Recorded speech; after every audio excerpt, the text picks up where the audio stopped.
Namamu besar, termulia. Itulah Yesus Kristus Tuhan kami. Kami ada dalam ibadah Natal pada sore hari ini untuk menikmati persekutuan dengan Engkau. Kami menyadari Tuhan, ketika kami merasakan Engkau ada bersama-sama dengan kami, hidup kami mengalami keubahan. Hidup kami dipulihkan, ditopang, ditolong, disembuhkan, dijamah oleh Tuhan. Oleh sebab itu biarlah Natal ini momen yang sangat baik untuk kami mendapatkan pertolongan Tuhan. Urapi kami, berikan kami firman-Mu yang terus menerus menuntun perjalanan hidup kami, yang olehnya hidup kami ini dituntun oleh Tuhan. Terima kasih Bapa di sorga. Kami siap untuk mendengar firman-Mu. Urapi kami. Bahkan pakai hamba-Mu menjadi saluran berkat pada sore hari ini.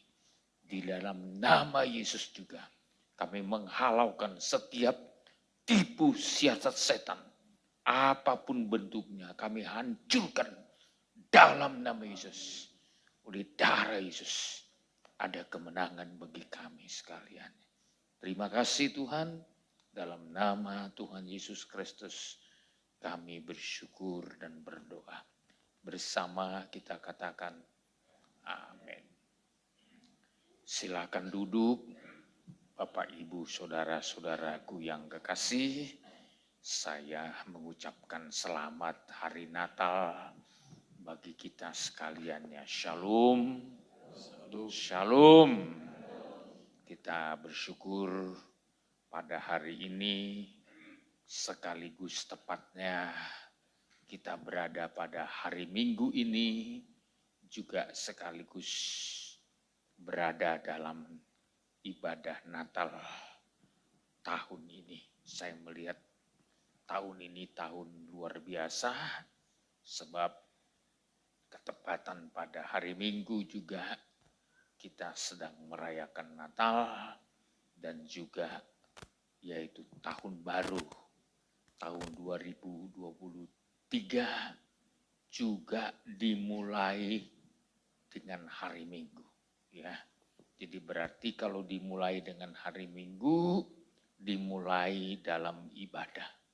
Segala sesuatu yang dimulai berdasarkan Tuhan ada bersama dengan kita pasti akan lebih indah.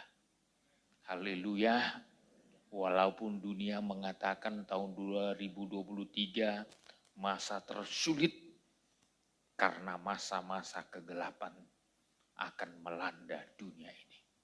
Tapi saya lebih percaya dengan nubuat firman dibandingkan ramalan manusia. Ya.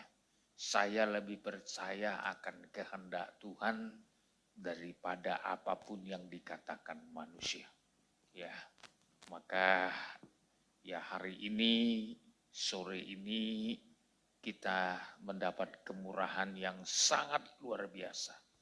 Ya, karena masih adanya firman Tuhan di tengah-tengah kita. Sebagaimana saya sampaikan dalam ibadah Natal kita sejak tadi pagi di gereja kita di Balue, di Batu Aji, dan sore hari ini ada di Tanjung Uban. Saya menekankan Natal memberikan kita berkat kebijaksanaan. Ya, Natal memberikan kita berkat kebijaksanaan. Ya, orang Majus, orang yang bijaksana, maka mereka dapat berjumpa dengan Tuhan dalam suasana Natal. Jadi mereka ketemu dengan Yesus dalam suasana Natal, di mana orang lain tidak berjumpa dengan Tuhan, terutama Herodes dan mayoritas orang Yahudi, ditambah lagi ahli Taurat dan imam kepala. tidak ada yang mencari Tuhan. Padahal sudah jelas dalam Alkitab, Yesus lahir di Betlehem. Tapi saudara, ketika Yesus lahir di Betlehem, memang begitu sunyi senyap. Ya, makanya ada lagu Malam Kudus. Malam kudus, sunyi senyap. Ya, sebenarnya sunyi senyap itu bukan kalimat memuliakan Tuhan. Itu kalimat keprihatinan. Seharusnya Natal itu terjadi kegirangan besar. Karena juru selamat sudah datang ke dunia. Ya. Seharusnya orang Yahudi bertempik sorai menyaksikan Yesus Mesias telah lahir di Betlehem. Ternyata enggak, saudara. Ya. Pada saat suasana Natal, ternyata suasana sunyi dan senyap. Kecuali nanti para gembala datang ke kandang domba dan sekaligus dilanjutkan dengan kedatangan orang-orang Majus. Ya. Jadi Natal memberikan kita hati yang bijaksana. Ya. Kalau tema nasional kita kedatangan Yesus. Yesus datang ke dunia untuk mengubah jalan hidup kita. Tapi dalam ibadah Natal ini saya akan lanjutkan.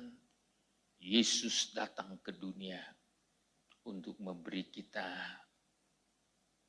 kebijaksanaan dan pengertian tentang rencana Tuhan.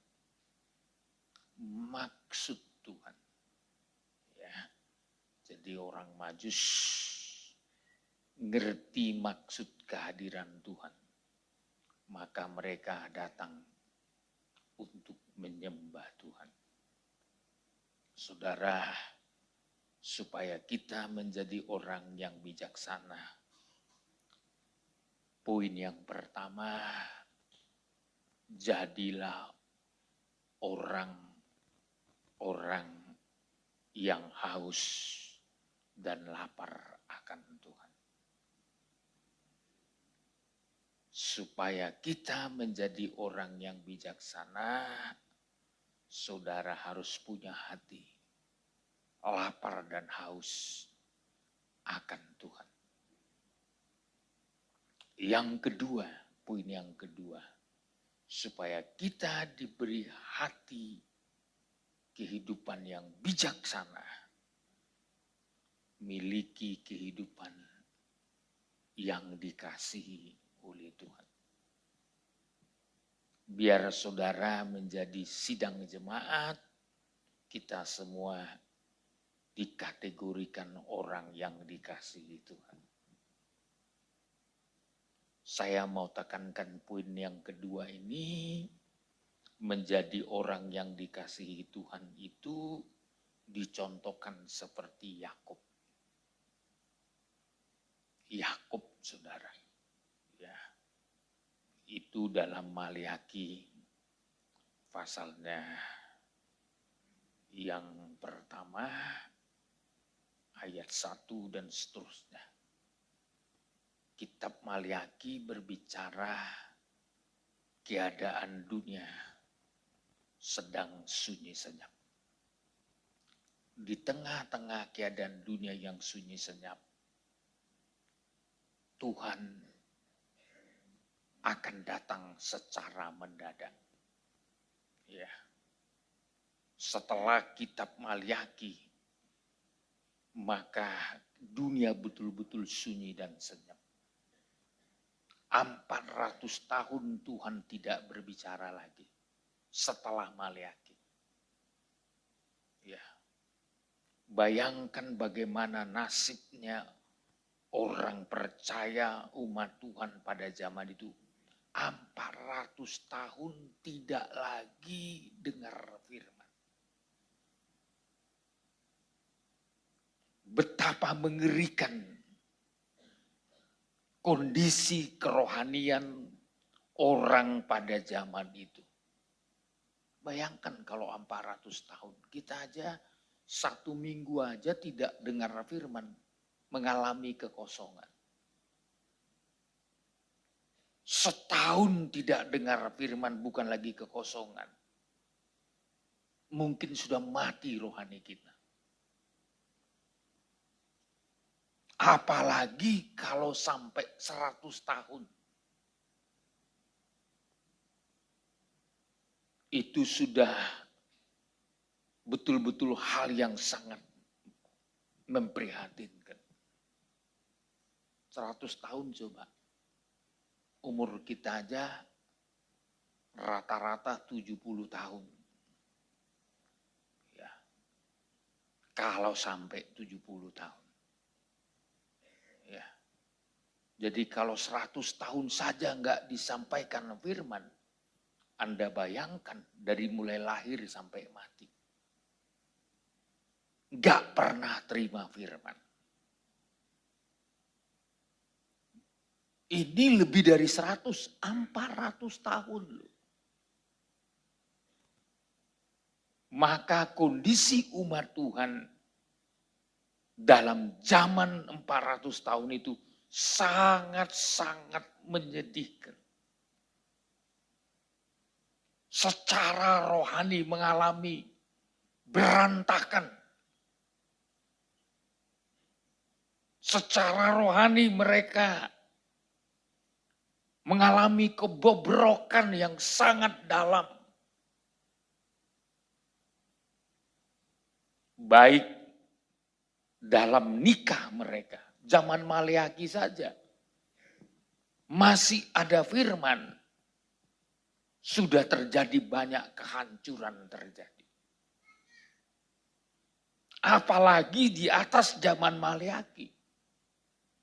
Itu 400 tahun. Secara rohani habis rontok.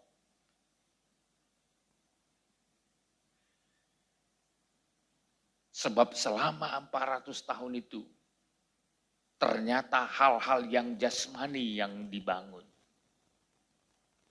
Hal rohani sama sekali mengalami satu kemerosotan yang amat dalam. Sampai munculnya Yohanes Pembaptis.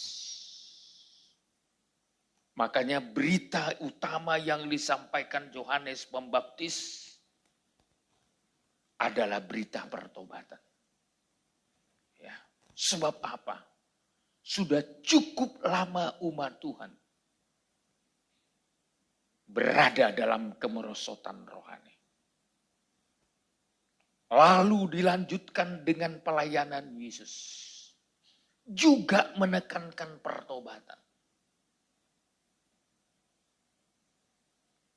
Oleh sebab itu saudara, ya, kalau kita belajar kitab Maleaki, cerita yang pertama ditampilkan firman Tuhan, perbedaan orang yang dikasihi Tuhan dengan yang dibenci Tuhan. Apa perbedaan orang yang dikasihi Tuhan? Ternyata diangkat 2 kehidupan manusia. Esau dan Yakub. Maleaki 1 ayat 1 dulu.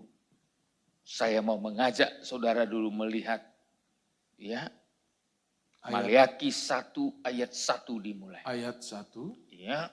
Ucapan ilahi, firman Tuhan kepada Israel dengan perantaraan Maleaki. Terus. Aku mengasihi kamu firman Tuhan, tetapi kamu berkata, dengan cara bagaimanakah engkau mengasihi kami? Terus. Bukankah Esau itu kakak Yakub?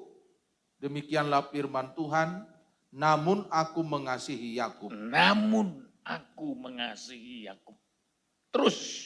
tetapi membenci Esau. Iya. Jadi yang dikasihi Tuhan adalah Yakub. Yang dibenci Tuhan adalah Esau. Ya. Jadi dua golongan, dua pribadi. Kalau menjadi orang yang dikasihi Tuhan, akan menjadi seperti Yakub. Kalau menjadi orang yang dibenci Tuhan, akan seperti Esau. Saya mau tekankan sore hari ini. Kehidupan Esau. Kehidupan yang gagal total. Ya. Gagal total. Ayat 3. Ayat 3. Ya. Tetapi membenci Esau, sebab itu aku membuat pegunungannya menjadi sunyi sepi, dan tanah pusakanya kujadikan padang gurun. Ya. Terus. Apabila Edom berkata, Edom atau Esau berkata, kami telah hancur. Kami telah hancur. Telah hancur. Jadi saudara, betul-betul kehidupan Edom itu mengalami kehancuran. Kalau saya memeriksa Alkitab, bukan saja kehancuran secara rohani, tapi kehancuran sampai kehancuran pernikahan.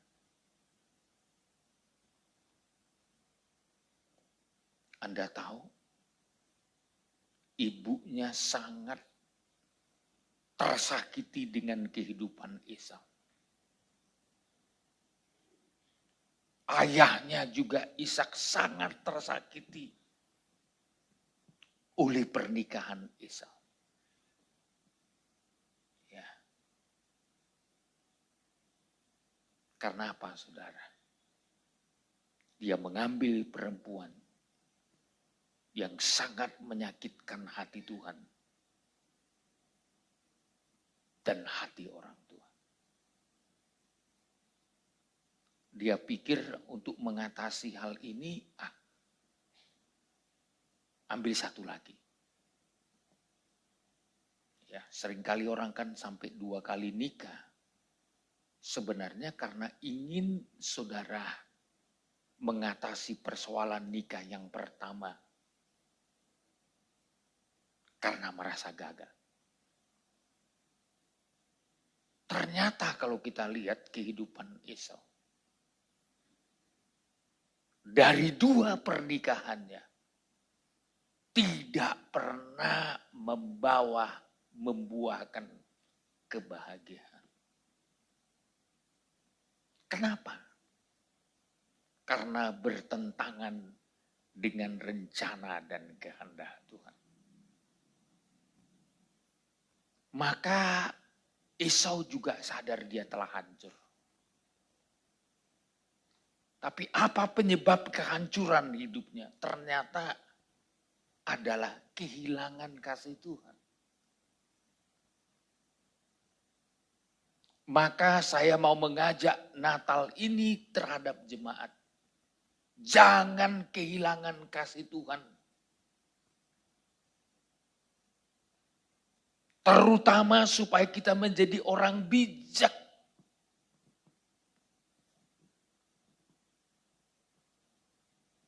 Anda harus jadi orang bijak. Dan untuk mendapatkan kebijakan dan pengertian, ternyata kita harus berada dalam golongan seperti Yakub.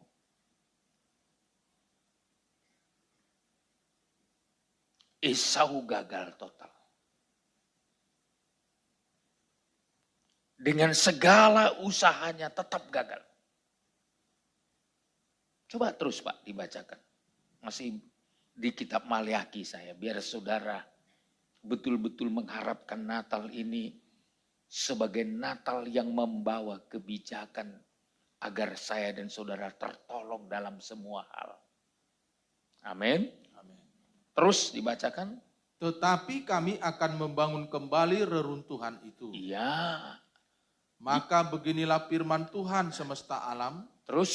Mereka boleh membangun, tetapi aku akan merobohkannya. Iya. Di ayat 4, mereka sadar bahwa mereka telah hancur. Di tengah-tengah kehancuran, Esau atau Edom ingin membangun. Ingin memperbaiki situasi. Tapi nyatanya apa? Apa kata firman Tuhan? Tetapi kami akan membangun kembali reruntuhan itu. Maka beginilah firman Tuhan semesta alam. Mereka boleh Membangun, tetapi aku akan merobohkannya. kasihan loh.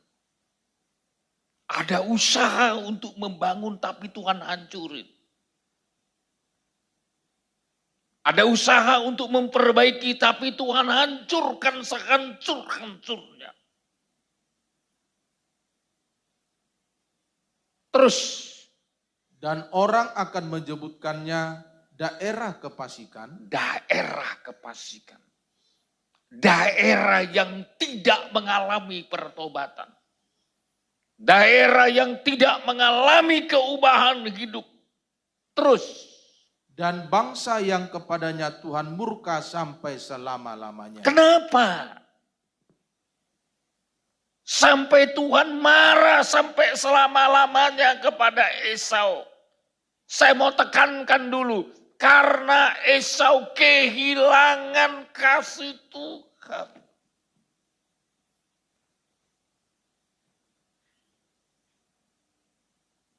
Orang yang kehilangan kasih Tuhan, risiko pertama yang akan dihadapinya adalah hilang kebijaksanaan.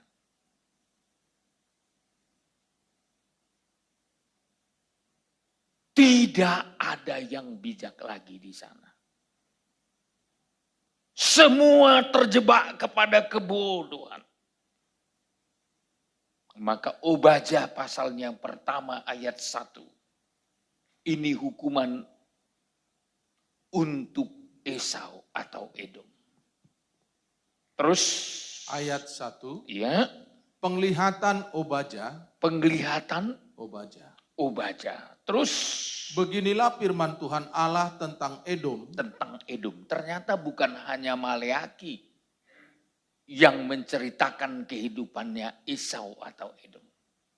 Ternyata Obadya juga mendapatkan firman dari Tuhan tentang hidupnya Edom.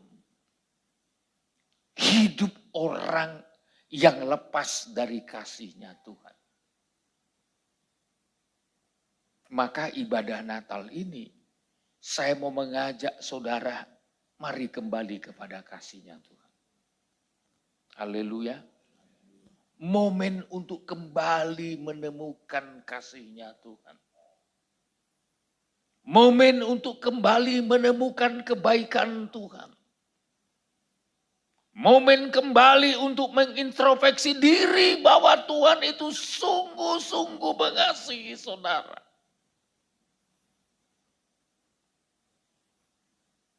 Maka lagu yang sangat populer kalau Natal. Yesus Juru Selamat datang di Betlehem. Yesus Juru Selamat datang di Betlehem. Kenapa dia datang di Betlehem? Apa kurang kerjaan Tuhan di sorga? Apa kurang terhormat Tuhan di sorga? Tapi datang ke dunia dan lahir di Betlehem. Menjadi manusia yang saat itu sangat begitu hina. Bayangkan, tak satu rumah pun terbuka menyambut Yesus datang ketika dia lahir di Betlehem. Semua pintu-pintu rumah tertutup. Rumah penginapan pun tertutup. Karena gak ada rumah yang terbuka untuk Yesus. Akhirnya Yesus harus lahir di kandang domba. Padahal dia raja. Raja segala raja. Yang menciptakan langit dan bumi.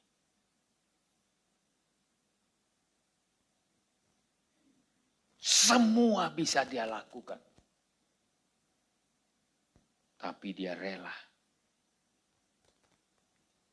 lahir di kandang domba. Sebagai manusia yang hina. Sebagai manusia yang sangat miskin. Sebagai manusia yang ditolak oleh bangsanya sendiri. Sementara dia datang sebagai juru selamat. Maka saya kalau dengar lagu itu bergetar saya kalau di mall-mall. Saya lewat di mall nuansa Natal hari-hari ini. Ya, kalau enggak Jingle Bell, Hai Mari Berhimpun, Gita Surga Bergema. Dan salah satu lagu yang sangat populer, Yesus Juru Selamat. Penyelamat dunia datang ke Betlehem. Seharusnya penyelamat dunia ini harus dihargai. Disambut karena seluruh dunia membutuhkan kehadirannya. Tapi gak ada pintu yang terbuka. Kecuali tempat yang hina. Kandang domba. Hari ini kalau kita bisa bernatal, waduh, sudah sangat istimewa. Ya. Sangat istimewa. Saya sendiri sebagai hamba Tuhan sangat terharu. Apalagi melihat gereja kita di Balui. Saya lihat kedatangan orang. Ya. Dengan fasilitas yang sangat lumayan. Orang bisa bernatal. Bisa menikmati. Saya terharu, saudara. Sekarang waktunya kelahiran Yesus dirayakan. Bukan di kandang yang hina. Bukan di tengah-tengah kemiskinan. Tapi sekarang kelahiran Yesus sedang dirayakan di tengah-tengah segala kecukupan. Ini luar biasa loh. Ya, saya melihat bukan saja di daerah kita. Ya. Baik saya ke Singapura saya lihat, wah Singapura lebih ngeri lagi merayakan Natal. Semua jalan-jalan, toko-toko, semua nuansa Natal. Semua nuansa Natal. Ya. Dan saya nonton di YouTube lagi. Di Solo. Ya. Itu sampai di pinggir-pinggir jalan dihiasi dengan nuansa Natal. Bahkan saya lihat di tempat lain sampai ada karnaval Natal. Karnaval saudaraku Natal. Ya, dalam hati saya kapanlah itu bisa terjadi di Batam dan di Tanjung Uban ini. Orang Kristen menyambut Natal dengan nuansa yang sangat begitu gemilang. Saya bayangkan itu. Ya. Tapi Indonesia sudah saya lihat mulai dilawat Tuhan. Kalau di daerah Kristen sih seharusnya sudah begitu. Ya. Harusnya semaraknya harus dahsyat. Ya kalau kita di sini kan perantau. Tapi saya lihat saudara, justru daerah-daerah perantau orang lebih rohani. Sama dengan suku Yehuda. Mereka lebih rohani dari yang lain. Dari 11 suku yang lain. Ya. Jadi memang orang perantau itu kadangkala jauh lebih rohani. Karena merasa jauh dari keluarga. Jauh dari negerinya. Jauh dari saudara. Makanya kenapa lebih rohani? Karena bersandar sama Tuhan. Ya. Makanya saudara kalau orang perantau ini kebanyakan lebih sukses dibanding yang tinggal di kampung. Baik secara ekonomi. Kalau di kampung saudara, tanahnya luas tapi nggak diolah. Lebih banyak hidup malas-malasan. Tapi kalau di perantauan ini, kalau nggak bekerja dengan serius nggak makan. Ya.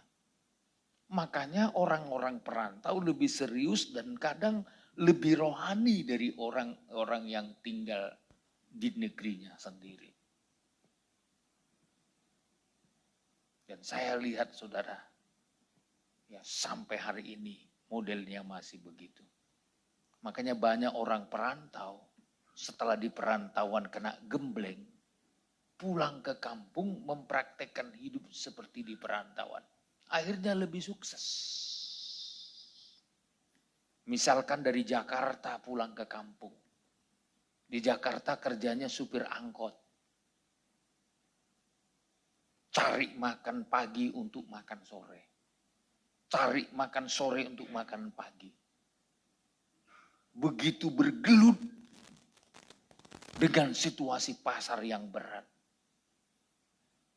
Lalu setelah dia pulang ke kampung, dia berpikir begini, kalau saya menghabiskan waktu saya, tenaga saya, seperti di perantauan, hidup di kampung, ternyata saya lihat banyak jadi orang-orang sukses. Di Batam banyak orang-orang sukses adalah orang-orang perantau dulu dari Jakarta. Ada saya kenal tukang tempel ban saudaraku.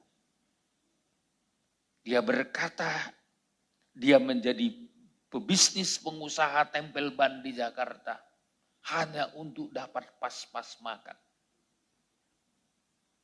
Tapi akhirnya dia buka tempel ban di kota Batam. Apalagi dibarengi dengan teknologi yang lebih maju. Sampai buka cucian mobil dan lain-lain saudaraku. Sekarang bukan lagi pas-pas makan. Lebih dari cukup. Maka saya pernah berbincang-bincang dengan salah satu dari antara mereka. Kenapa kalian sukses? Pak Pendeta, kami waktu datang ke Batam hanya punya tekad ingin merubah nasib. Lalu karena kami punya tekad ingin merubah nasib, kami ingin memberikan tenaga dan waktu kami seperti kami ada di Jakarta. Ternyata inilah Pak hasilnya. kami lebih sukses. Maka sejarah mencatat orang Israel yang di perantauan itu lebih rohani.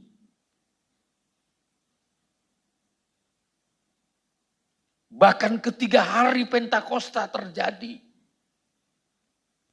perantau-perantau yang ada di negeri lain pulang ke Yerusalem.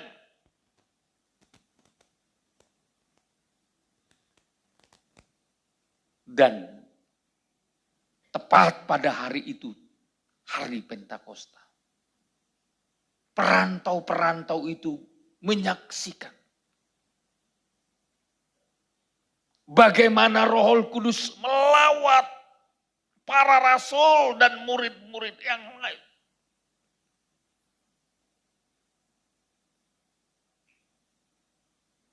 Mereka tercengang-cengang, bingung. Oh, kok bisa begini? Kenapa mereka menyaksikannya? Padahal loteng itu tidak terlalu besar, hanya muat 120 orang. Saya pernah ke situ, saudara. Saya pikir, oh ini tempat rasul-rasul berdoa. Tapi ternyata perantau-perantau ini, saudaraku, masih tetap mempertahankan hidup jati dirinya sebagai umat Tuhan. Maka mereka sangat memperhatikan perkara-perkara rohani.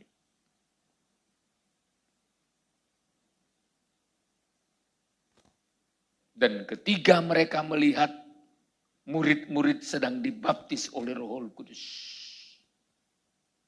yang pada awalnya mereka, saudaraku, bingung melihatnya. Tapi setelah Petrus berkhotbah, bayangkan 3.000 orang memberi diri dibaptis. Perantau menjadi orang yang lebih cepat menangkap firman Tuhan.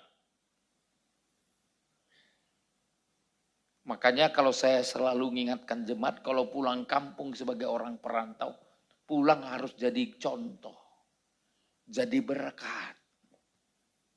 Jangan pulang hanya gitu-gitu saja. Kesempatan bagi saudara bersaksi. Kesempatan saudara membagikan pengalaman rohanimu.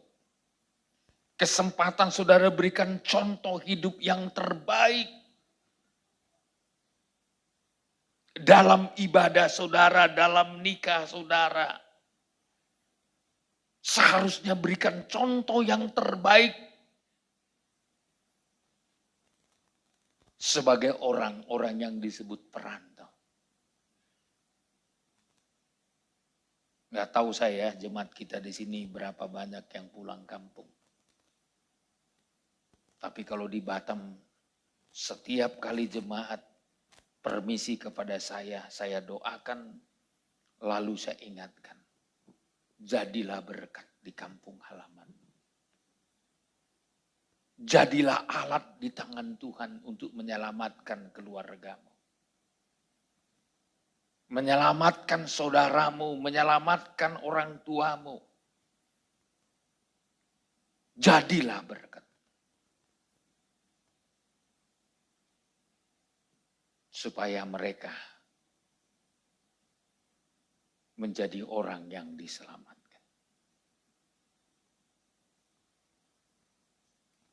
Saudara, kitab Maliaki mengingatkan kita.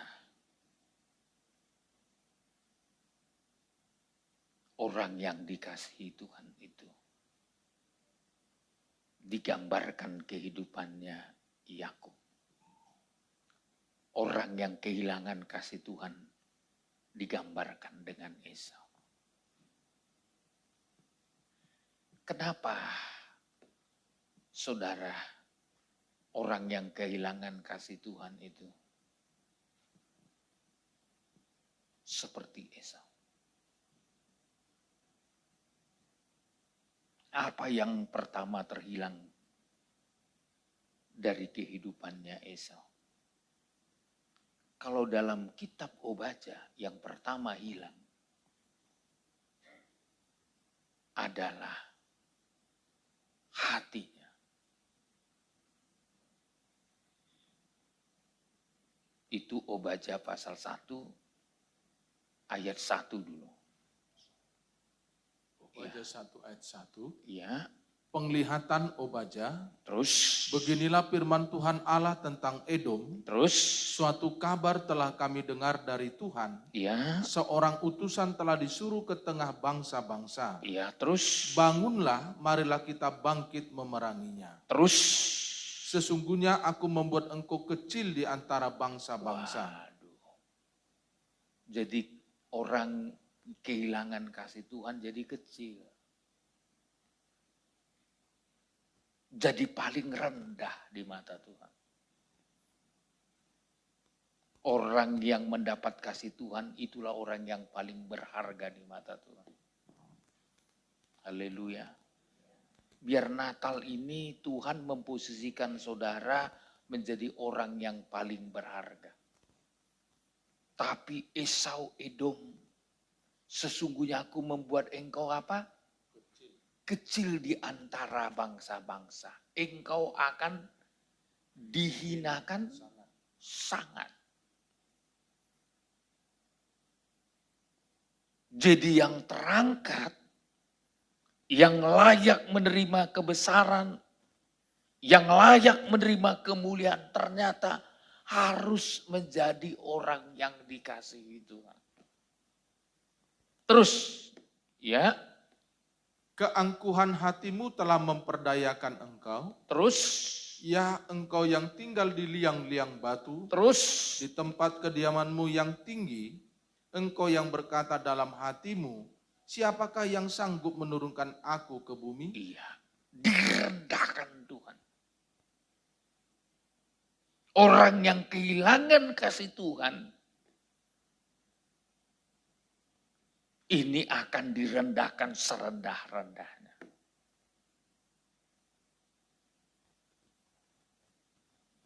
Yang kedua, lompat ayat 8. Ayat yang ke-8. Terus, bukankah pada waktu itu demikianlah firman Tuhan? Aku akan melenyapkan orang-orang bijaksana dari Edom dan pengertian dari pegunungan Esau. iya. Yang kedua, lenyap kebijaksanaan dan pengertian. Yang pertama dihinakan dan direndahkan. Yang kedua, kebijaksanaan dan pengertian lenyap.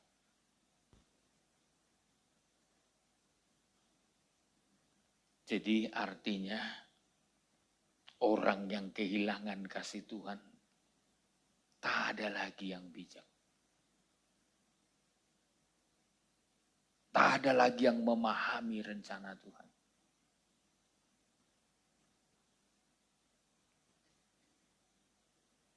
Ini hukuman untuk Edom. Jadi kalau nggak ada lagi yang bijak, nggak ada lagi yang punya pengertian, ya kacau lah hidupnya. Ya. Karena kebijakanlah, maka orang Majus sampai bisa ketemu dengan Tuhan. Yang pertama mereka lihat bintang.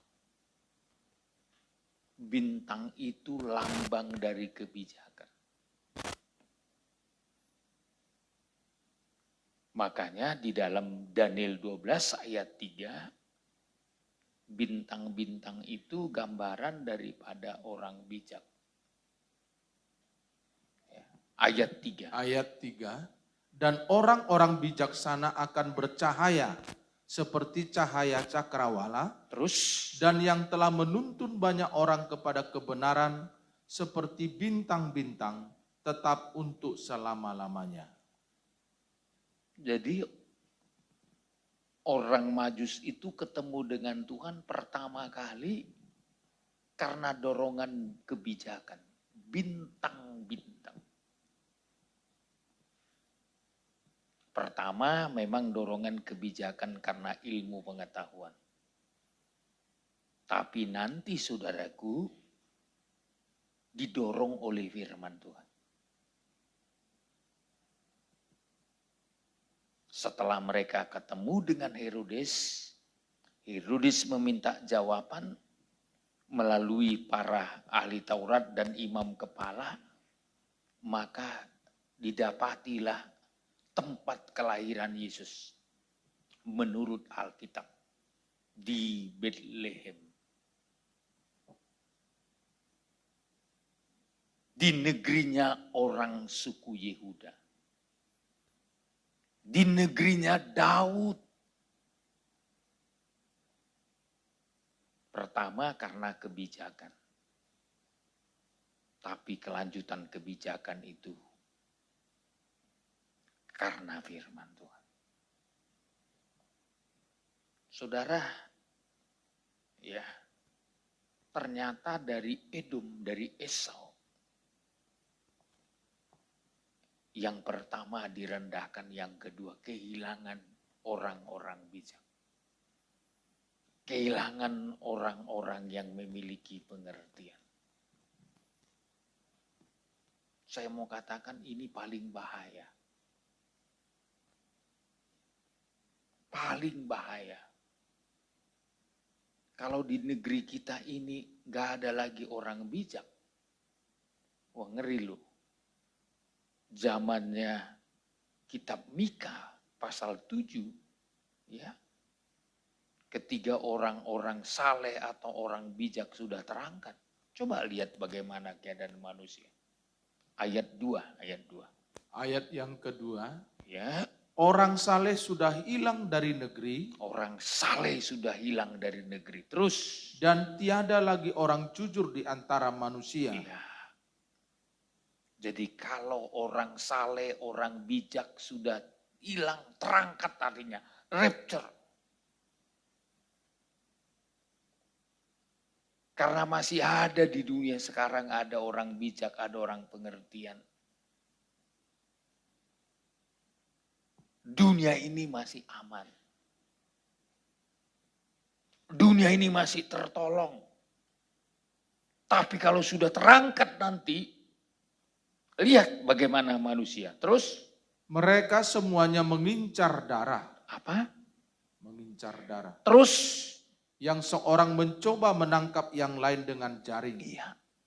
Apa yang terjadi kalau kebijakan sudah tak ada lagi, kejujuran sudah enggak ada lagi, kesalehan tidak ada lagi. Semua mengincar darah, sadis.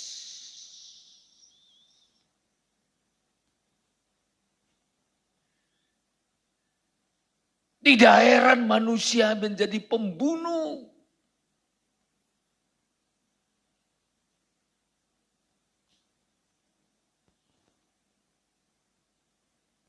Dan seorang mencoba menangkap yang lain.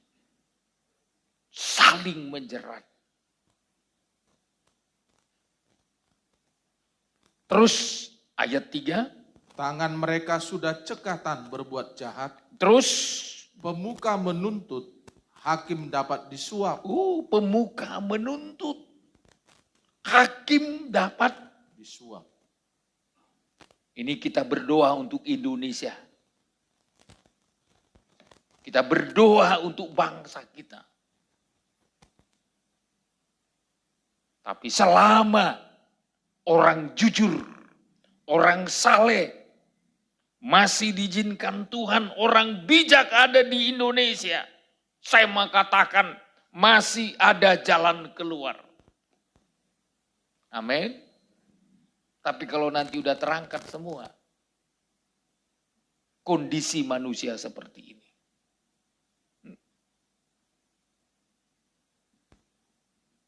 Tangan mereka cekatan berbuat jahat. Pemuka menuntut. Kerjanya nuntut aja, bukan kerja, saudaraku. kritik terus. Saya kalau lihat di TV itu banyak tukang kritik. Sudah baik pun terus dikritikin. Saya bukan orang politik, saudara. Tapi saya bisa membedakan mana kritik yang membangun, mana kritik yang hanya memojokkan. Sekalipun saya bukan orang politik. Tapi saya dapat membaca, oh ini kritiknya apa.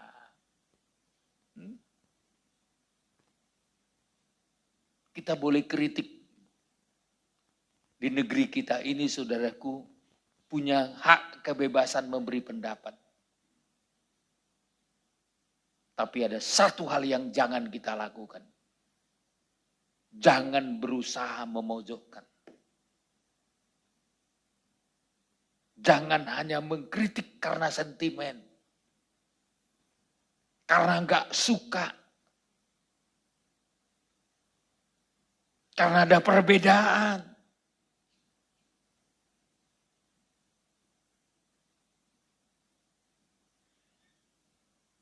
Ini akan terjadi jika kebijaksanaan dan pengertian sudah lenyap. Sudah terangkat. Terus, Pak. Pemuka menuntut, hakim dapat disuap. Pembesar memberi putusan sekehendaknya. Terus. Dan hukum mereka putar balikan. Iya. Hukum diputar balikkan.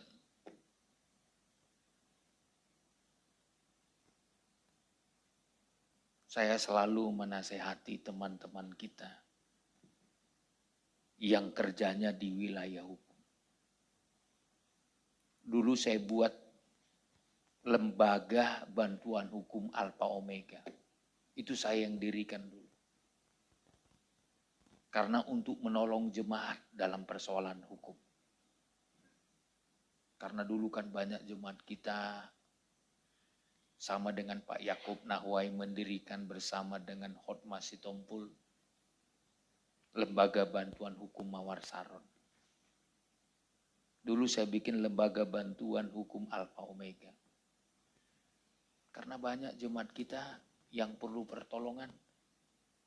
Saya pikir apa salahnya saya datangkan para pengacara-pengacara ya, dari berbagai suku, berbagai daerah.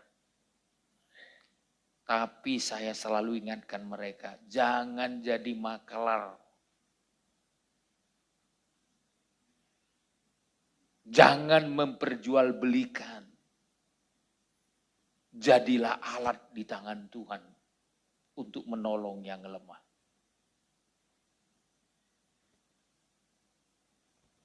Itu saya selalu nasihatkan.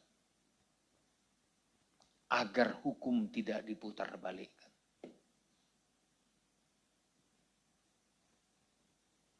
Kalaupun orang salah, perlu kita bela. Paling tidak supaya dia sadar akan kesalahannya dan bertobat. Hukumannya diringankan. Walaupun mungkin setiap pelanggar hukum harus dihukum.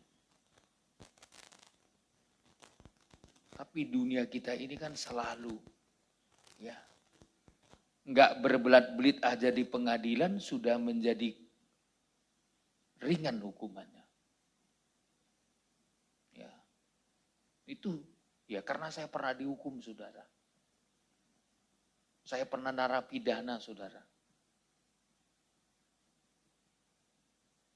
Dan hakimnya mengatakan, karena saudara tidak mempersulit pengadilan dan engkau berkata sejujur-jujurnya sesuai dengan fakta, bukti di persidangan, maka saudara mendapatkan keringanan. Kalau udah dapat keringanan, saudara enak loh. Saya dulu ingat 17 Agustus saya dapat keringanan. karena dianggap berkelakuan baik. Biasanya Natal seperti ini, ada banyak yang mendapat keringanan. Maka saya selalu mengatakan kalau saya dulu melayani di LP, di Lembaga Permasyarakatan, selalu saya tekankan kepada masyarakat binaan di situ. Tunjukkan perubahan hidupmu, apalagi engkau orang percaya, orang Kristen. Pertama, engkau mendapat perhatian dari Tuhan. Yang kedua, engkau mendapat perhatian dari yang berwenang untuk menolong engkau.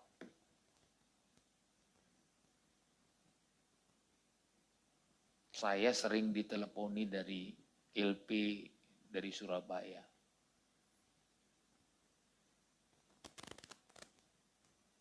Saya bilang,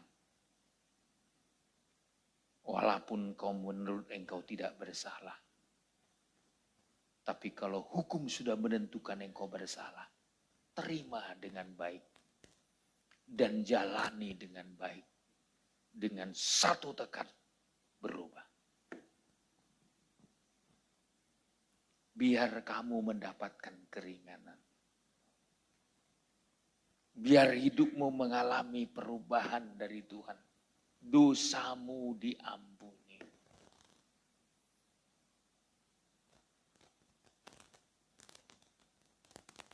Dia bilang, Pak Pendeta, saya butuh bantuan. Apakah Bapak bersedia memberikan saya sedikit uang? Saya bersedia, saya bilang. Saya akan kirim. Tapi kamu harus berbeda dari orang-orang lain. Tunjukkan bahwa engkau anak Tuhan yang mengalami perubahan. Tuhan Yesus pun tidak menghukum orang yang kedapatan berzina. Seharusnya dilempar dengan batu. Tapi Yesus berkata, aku tidak mengapa-ngapakan engkau, tidak menghukum engkau. Tapi jangan berbuat dosa lagi. Jangan ulangi.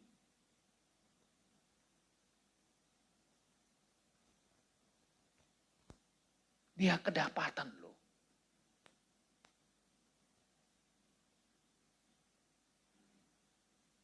Hanya nggak adil, saudaraku.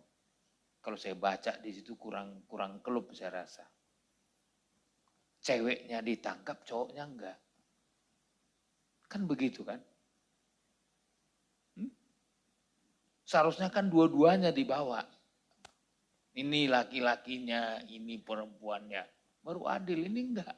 Perempuannya yang ketangkap. Tapi enggak diceritakan di Alkitab. Laki-lakinya kemana. Padahal yang biasanya, yang dominannya laki-laki. Tapi nyanyian dunia berkata, tidak semua laki-laki.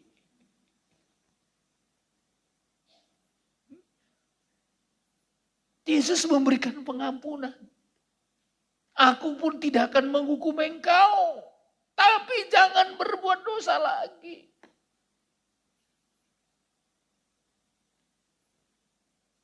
Ini tahun 2022 hanya tinggal berapa hari lagi. Ingat, 2023 harus bertekad. Semua yang lama harus ditinggalkan. Jangan bawa masuk ke 2023.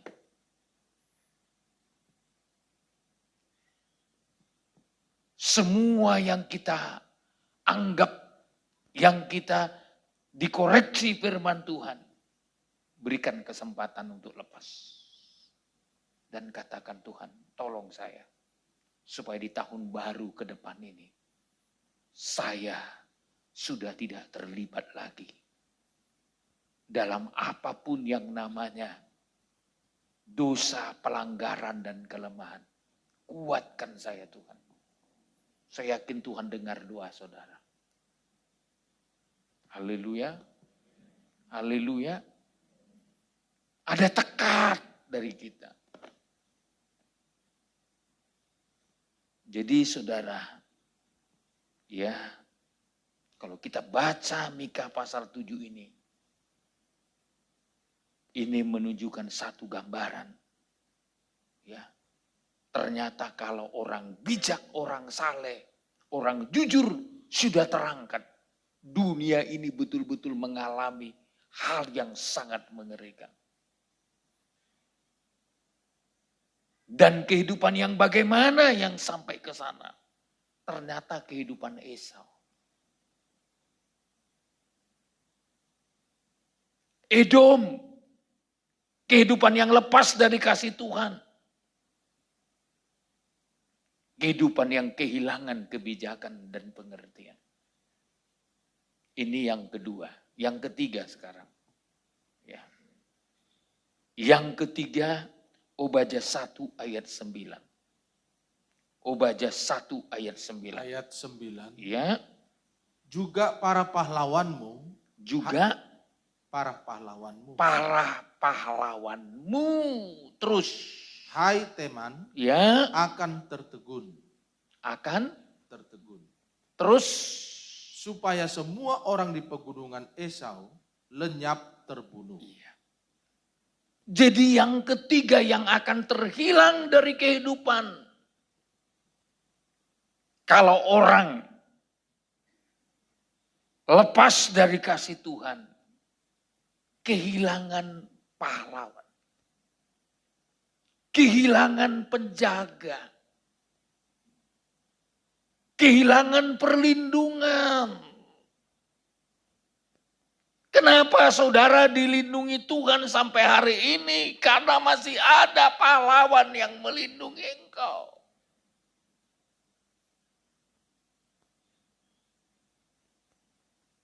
Natal ini kita sudah lebih enak saudara. Karena COVID-19 sudah makin meredah. Kalau saudara bisa lolos sampai hari ini hidup. Karena ada yang menjaga saudara. Banyak saya tahu teman-teman saya sehat.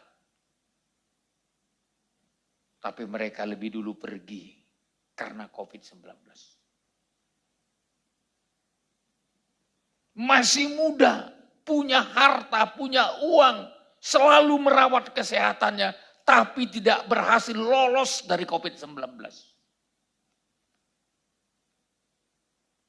Jadi saudara yang hari ini masih hidup, ingat, karena pahlawanmu masih berjaga-jaga atas hidupmu. Haleluya. Banyak saya tahu, gak peduli dengan pejabat lewat. Gak peduli dengan pendeta. Banyak saya teman saya pendeta, 450 orang meninggal karena COVID. Ada salah satu staf saya di Medan. Sudah cukup lama mendampingi kita bersama Pak Joni. Orangnya gemuk. Sehat. Waktu dia kena COVID saudaraku, masih sempat video call.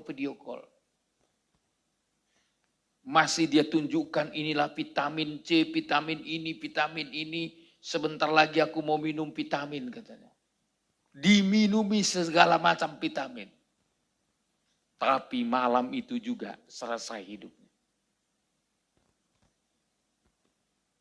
Malam itu juga selesai. Istri dan anaknya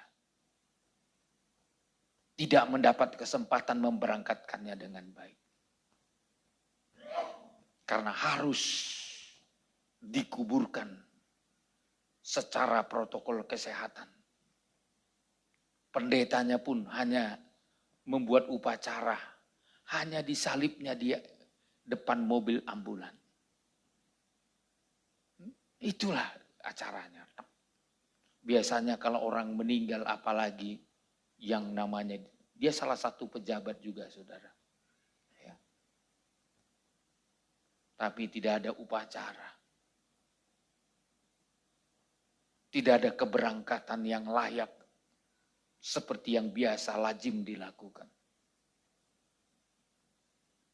Saya mau katakan, berbahagialah kita kalau pahlawan kita masih ada sampai hari ini. Itulah Yesus Kristus. Haleluya. Haleluya. Makanya sudah patut kita bersorak-sorai Natal ini. Karena kita sudah lolos dari babak demi babak. Babak pertama, tahun kedua, sekarang tahun yang ketiga. Coba lihat tahun-tahun pertama. Sepertinya COVID itu seperti setan. Setan sebagai bagaikan pencabut nyawa, saudara. Setiap orang kena, wah ketakutannya bukan main.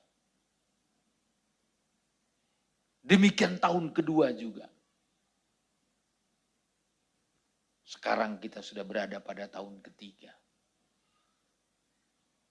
Betapa hebatnya Tuhan itu jadi pahlawan kita. Haleluya. Haleluya. Betapa hebatnya Tuhan itu jadi pahlawan kita. Dia bertanggung jawab. Tapi pegunungan Seir atau pegunungan Esau, semua orang di pegunungan Esau lenyap terbunuh. Kenapa? Karena pahlawannya sudah tidak ada lagi. Tidak ada penjaga. Kehilangan penjagaan. Kehilangan berkat perlindungan Tuhan. Kenapa? Karena Esau adalah kehidupan yang lepas dari kasih Tuhan. Dan selanjutnya saudara,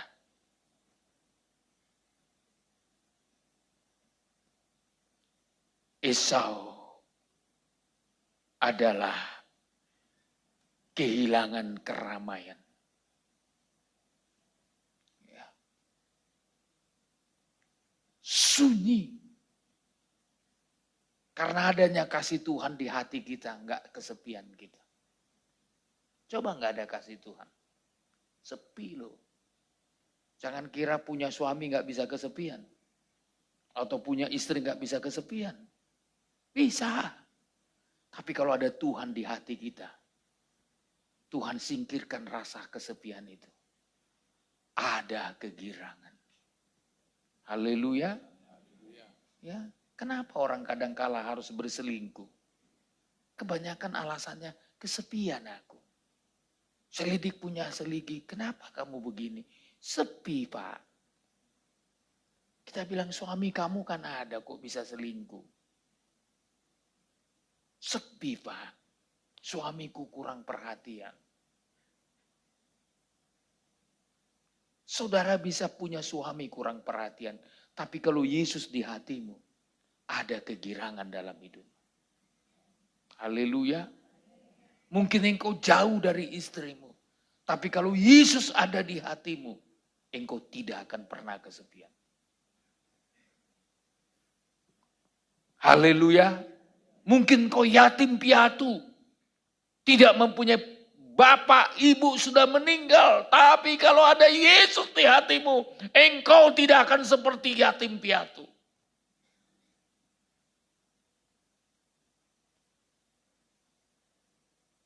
Tapi Edom. Yoel pasal 3 ayat 19. Ya. Mengalami kesepian. Ya, maka saudara, ya, biar Natal ini jangan ada yang kesepian. Harus ada kegirangan, saudara. Enggak amin ini. Mau sangar pun suamimu. Tahu sangar? Kumisnya melintang. Ya. Apalagi abang Jampang itu katanya dulu kan. Kumis melintang. Engkau tetap sukacita. Kalau engkau terikat dengan kasih Tuhan. Coba dibacakan. Ayat 19. Iya, ayat 19. Mesir akan menjadi sunyi sepi. Terus. Dan Edom akan menjadi padang gurun tandus. Tandus terus. Oleh sebab kekerasan terhadap keturunan Yehuda. Terus. Oleh karena mereka telah menumpahkan darah orang yang tak bersalah di tanahnya. Iya. Jadi kesepian, sunyi sepi dialami oleh Edom bagaikan padang gurun yang tandus.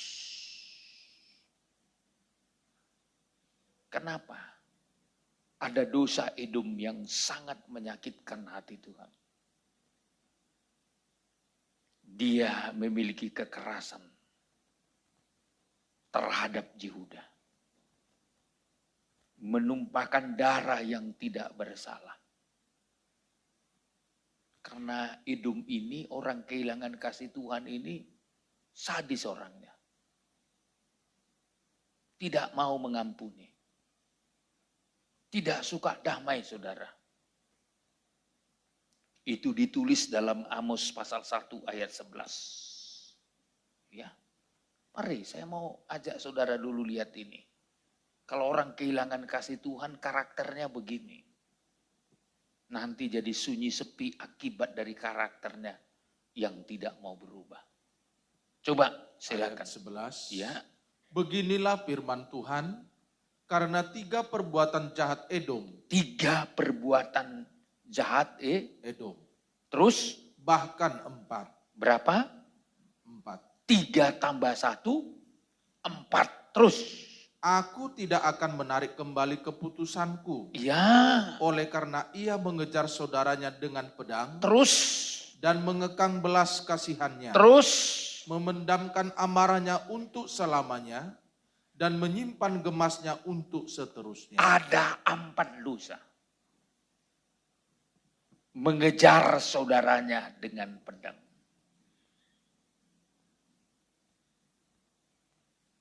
Yang kedua, mengekang belas kasihan. Sama dengan tidak peduli.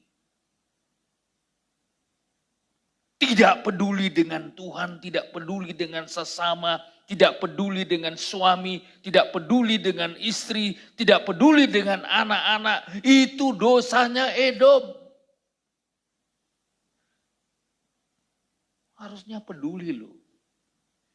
Suami harus peduli dengan istrinya. Istrinya harus peduli dengan suaminya. Dari mulai hal-hal yang terkecil sampai yang terbesar. Seringkali nggak peduli, suami sudah sakit, bukan dirawat. Malah kiki kan, tapi sini nggak ada. Suami sudah begitu berjuang mempertaruhkan hidupnya untuk memenuhi keluarganya. Harusnya istri membalas dengan kepedulian. Takut saya pulang kerja bukan ditanya, Pak, udah lapar Pak. Malah suaminya bilang, saya baru pulang. Tolong bikinkan makanan, ambil aja sendiri. Kemana tanganmu? Tapi sini nggak ada saudaraku.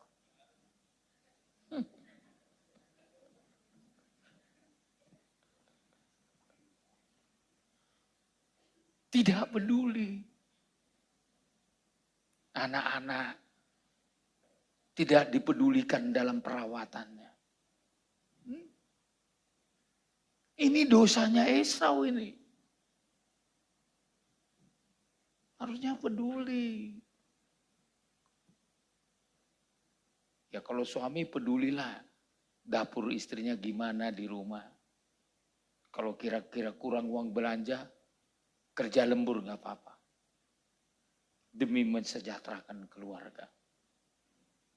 Ya, juang.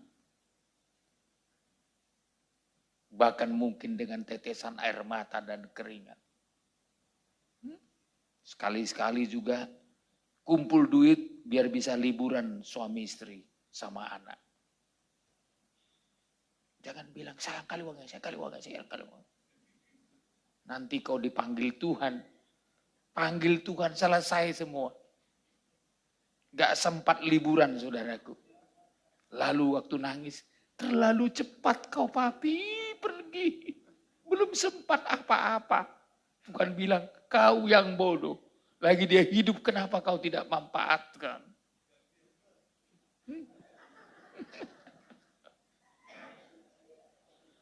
Ini saudara, boleh nabung. Tapi harus peduli. Peduli dengan kebahagiaanmu. Gimana? Amin? Ini Natal nih loh. Tapi jangan pulang besok. Karena anak sekolah tanggal 2 udah masuk. Dalam hatiku ini gak adil ini. Kok tanggal 2 masuk?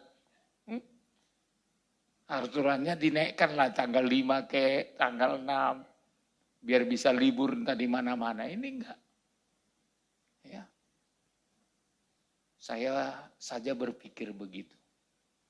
Sudah 35 tahun saya melayani Tuhan. Hidup saya lebih banyak untuk orang lain.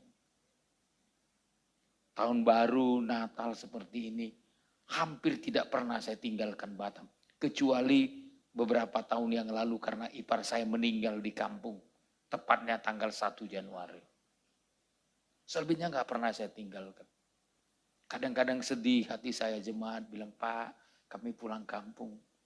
Dalam hati saya nggak bisa pulang kampung. Namanya penjaga jemaat.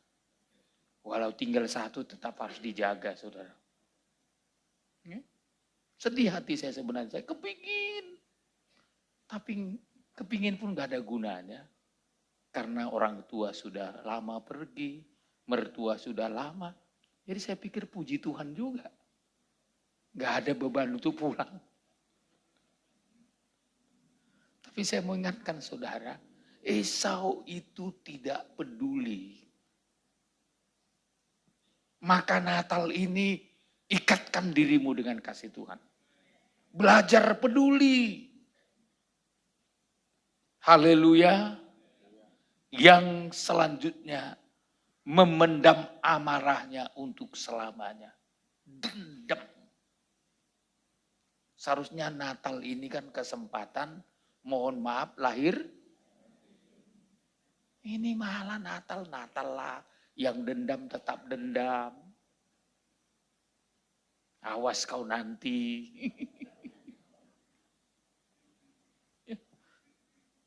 Ya. Jangan itu ada lagi dalam hidup kita, dalam nikah kita. Dan yang keempat, menyimpan gemasnya untuk seterusnya.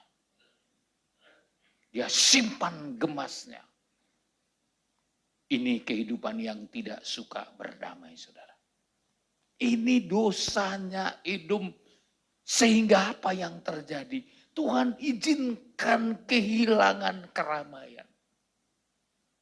Sunyi sepi bagaikan padang gurun tandus.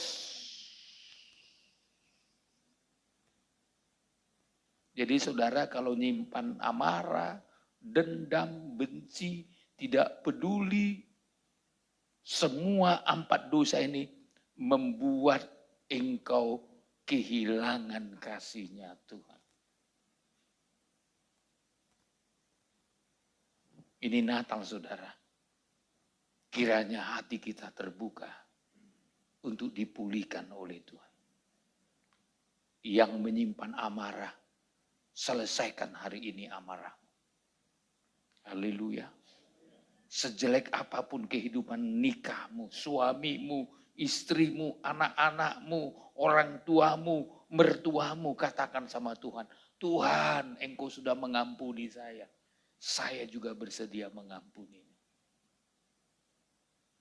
Jangan enggak, ini sampai ke tahun depan di bawah, awas ya, tahun yang lalu ya. Takutku 10 tahun yang lalu pun diingat, 10 tahun lalu ya. Kau tempeleng ini ya. Masih ada bekasnya di sini.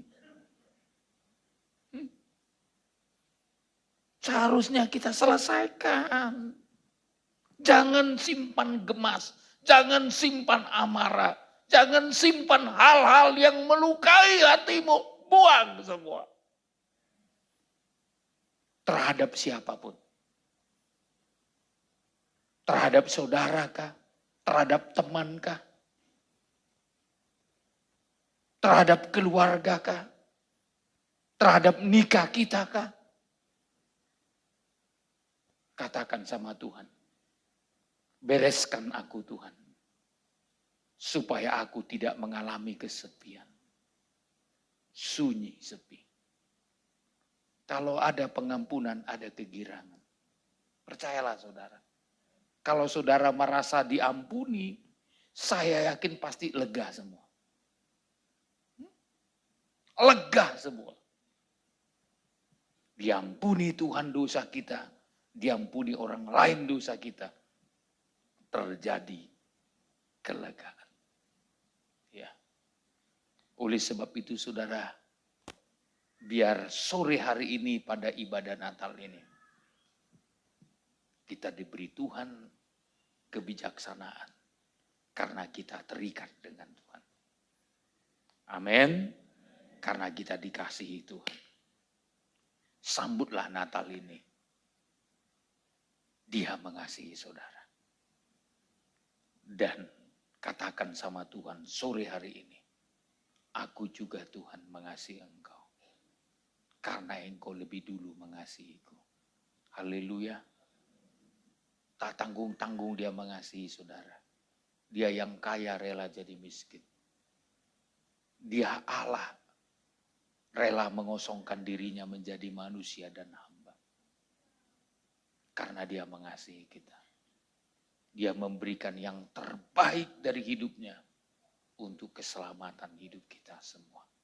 Haleluya. Biar Natal ini kita renungkan baik-baik kasih Tuhan. Kasih yang sempurna.